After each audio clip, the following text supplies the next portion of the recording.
Hello, I'm Coach Wells. I'm the athletic director, and I want to tell you a little bit about college, sports, and academics. If you're interested in playing a sport in college, there's a couple different things you want to make sure you take a look at and get familiar with. The number one thing that I always tell my student athletes is think about the division you want to play, because there's slightly different rules for Division 1, 2, 3, or NAIA athletics. Now, for me, any sport at any level is fantastic. It's hard to do. The numbers indicate that very few people are able to play a college sport from high school. So if you're one of those athletes and you're thinking about it, I would encourage you to follow your dreams and get it done. So here's a couple things that I really like people to focus on. In the typical recruiting process, you want to look at a couple things. One, you want to build a recruiting profile. So you have to go onto the NCAA website and sign up at the Eligibility Center. It's going to give you a list of things to check off. Once you check those things off, you're in the system and then you're ready to go. The next thing you want to look at is what are the academic tests that you have to take. It's been a lot of rule changes, but the best place to find out the information for your school that you're interested in playing in is go to the NCAA website. For example, there are schools that require an SAT.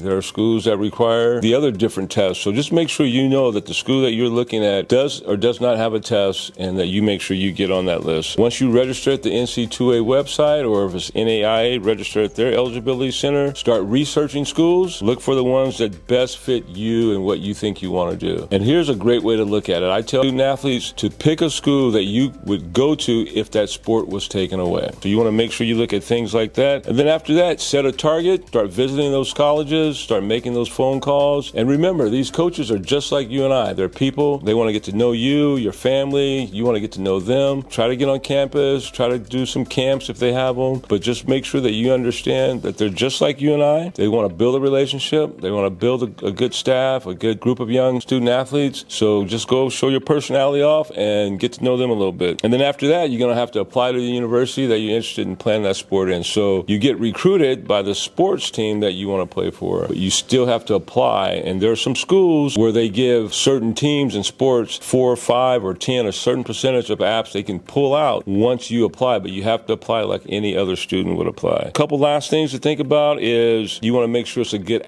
academic and athletic fit, right? You want to make sure that it's a school that you see yourself at. It's a location, a place where you see yourself at, even if the sport wasn't there. Remember, scholarships are offered for some. You can get money for academics even if you play a sport. So if you have a great GPA, you have some APs behind you, you want to make sure you get all the scholarship and funding you can get. Teams love it when you get the kid who can come in and doesn't need all the athletic scholarship, because then they're with other kids who really do need it. Last couple things: location, college size, career, what you really want to do, and what kind of alumni network that school has. So see ya.